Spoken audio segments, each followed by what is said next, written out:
I remember that day like it was yesterday, even though every second since has felt like a blur. I walked into the office, coffee in hand, expecting the usual morning chaos. "Morning, Marcus," I said, trying to sound cheerful. "Morning," he replied, barely looking up from his screen. His tone had that edge today, like he was hiding something.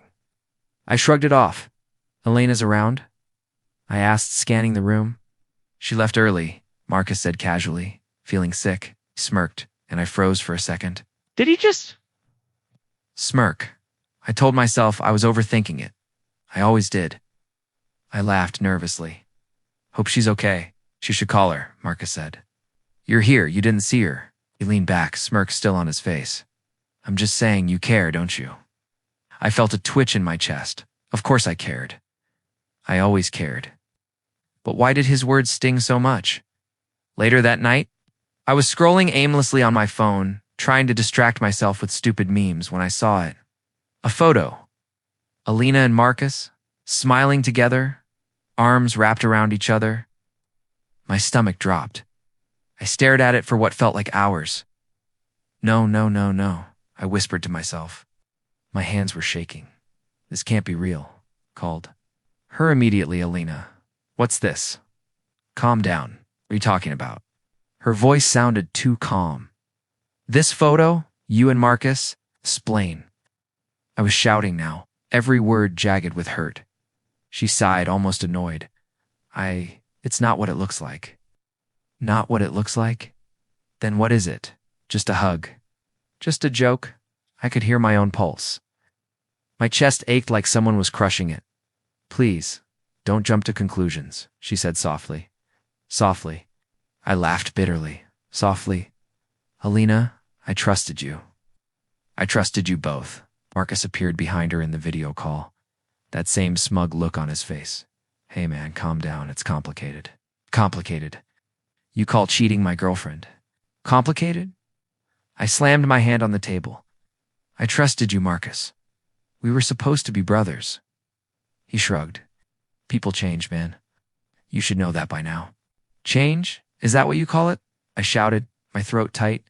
"You're the same guy I've known for 10 years. Or was that all a lie too?" Elena's voice trembled slightly. I didn't mean for it to happen like this." "Didn't mean for it to happen?" I repeated, disbelief twisting every word. "Smiled at me, kissed me goodnight, made me believe in us, and now this? This was supposed to be love, Elena? Just a game?" I'm sorry," she whispered, but it didn't reach me. I felt numb, like someone had drained the life out of me. I looked down at the small silver locket she gave me last year, the one with our initials carved inside. It felt heavy in my hand, poisonous. I had held it so close, thought it meant something. Now it was just metal. "Marcus," I said quietly, my voice trembling. "Why?"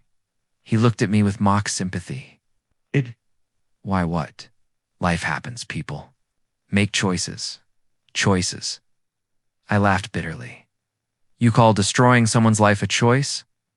"I guess I do," he said, still calm, still smug. I slammed my phone down and buried my face in my hands. I couldn't breathe. The betrayal, the shock, the humiliation. It was all a weight pressing down on me. I thought I knew them, thought I understood people. But I didn't even understand my own judgment, Elena, I said finally, voice low and dangerous. "You better hope I never see you like this again. Hope you never touch me again, or Marcus, or anyone who matters to me. Ever." I don't know what to say," she stammered. "Don't say anything," I shouted. "Just disappear from my life, both of you. I never want to hear your names again." Marcus leaned back, chuckling softly. "Suit yourself, man. But don't come crawling back when you need help." That line stung worse than any knife. My heart twisted, knowing I might actually need help someday, but not from them. I threw my phone across the room, feeling a mix of rage and helplessness. "I can't believe I trusted you," I muttered to myself, staring at the wall. "I can't believe I ever loved you." I sank onto the floor, holding the locket in my hand. The tears burned my eyes. I couldn't stop shaking. Every memory of laughter, every moment of care, it all felt like a lie now. I whispered into the empty room. How did I not see it? How could I be so blind? I knew one thing for certain. I couldn't trust anyone anymore. Not Marcus. Not Alina. Not myself. And yet somewhere deep in the chaos of my heart, a fire started to burn. I didn't know what I'd do or how, but I knew I couldn't stay broken forever. Not after this. I locked the door behind me and let out a long, shaky breath.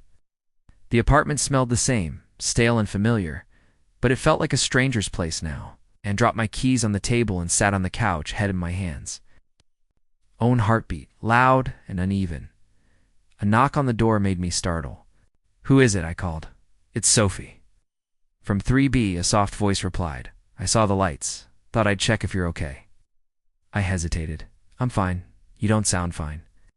She laughed lightly, but there was concern in her eyes. "I'm not going to leave until you admit it," I groaned.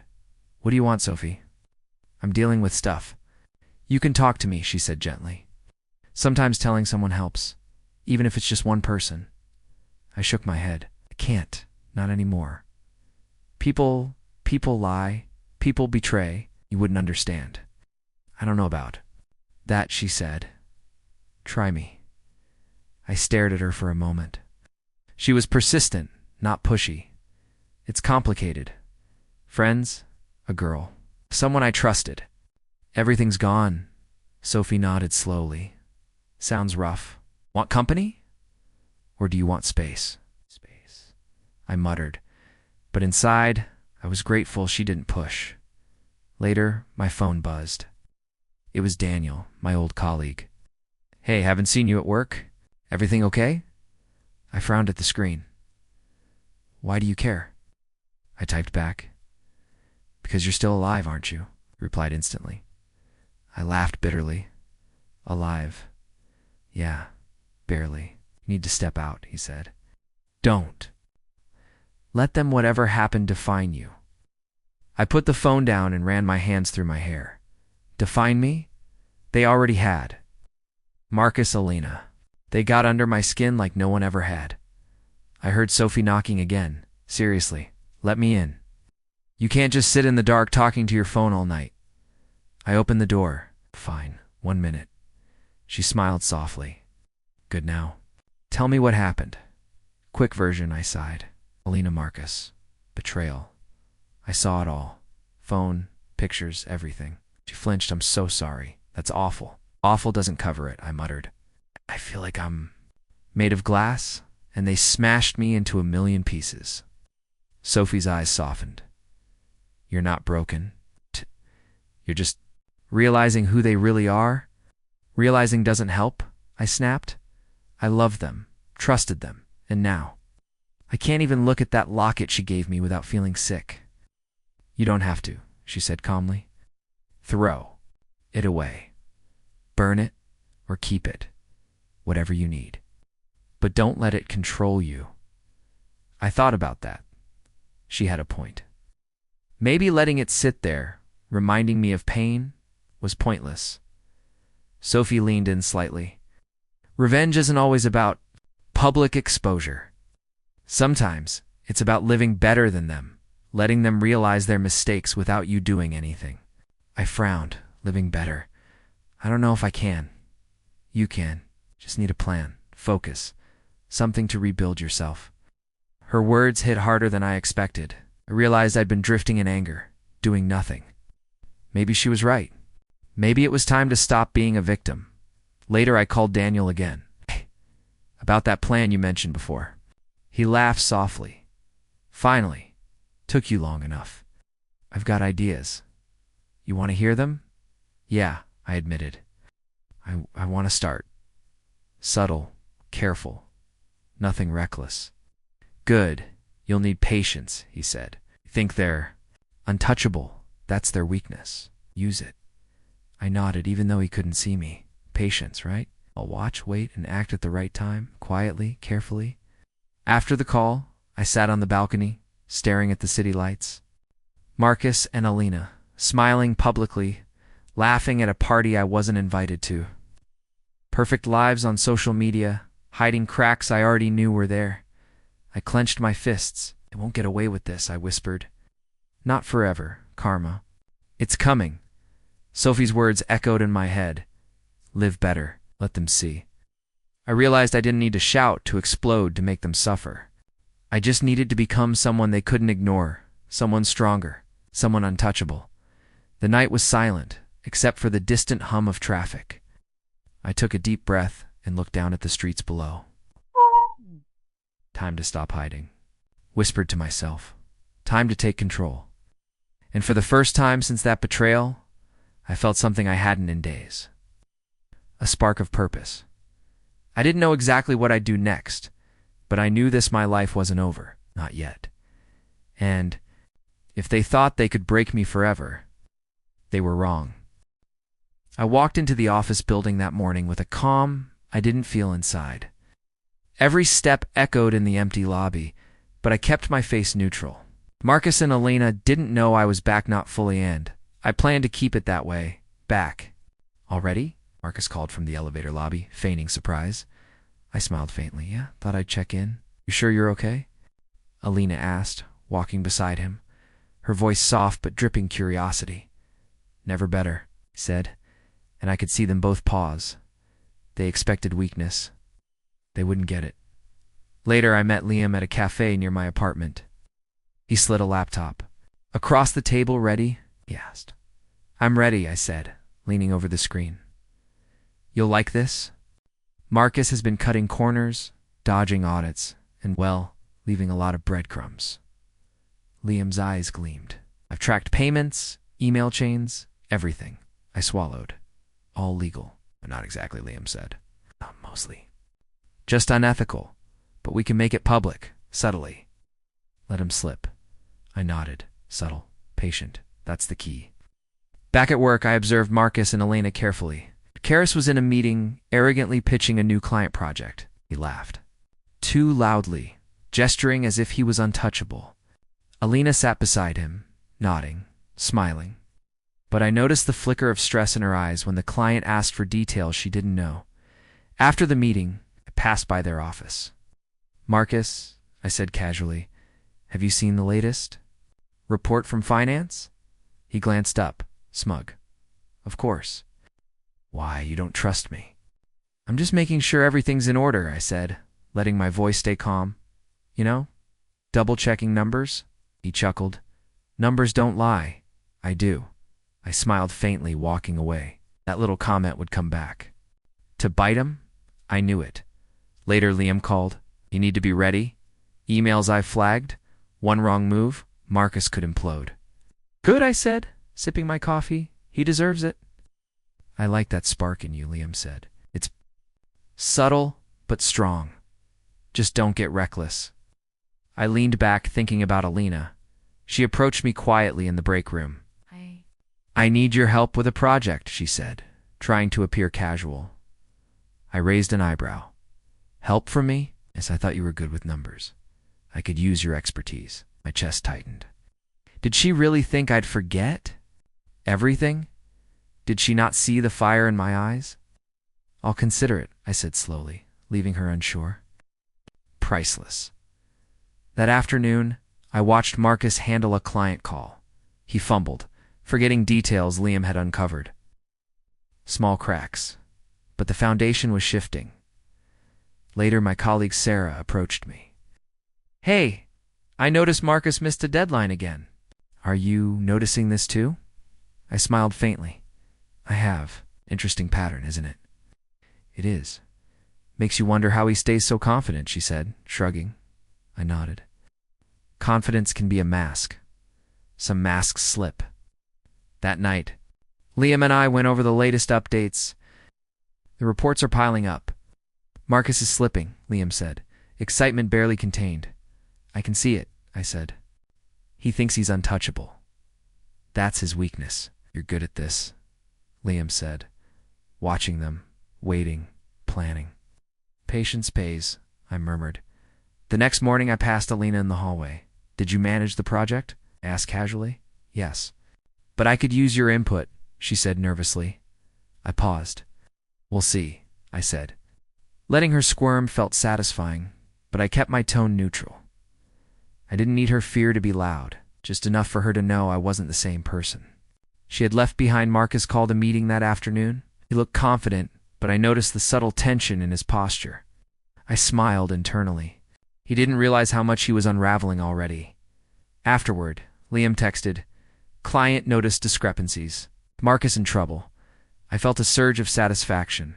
Quiet, controlled. That was how I liked it. Not rage, not shouting, just observation. Strategy and patience. At home, I reviewed the emails Liam had flagged. Marcus's shortcuts, Elena's manipulations, every tiny misstep, everything lined up perfectly. Karma, I thought. Sweet, subtle, inevitable karma. My phone buzzed Elena. Again. "Can you help me tonight?" I stared at it. My thumb hovered over the screen. The fire inside me burned hotter. I could ignore her. I could let her flounder. Instead, I typed, "We'll talk, but on my terms." She read it instantly. The pause, the hesitation in her response, it was satisfying. She didn't know yet, but things were shifting. I was no longer the naive one. I was watching, calculating, waiting for the right moment. I sat back, a quiet grin on my face. Power was returning to me. It underestimated me, and that mistake would be their undoing. As I closed my laptop, I whispered to myself, patience, observation, control. That's how it ends.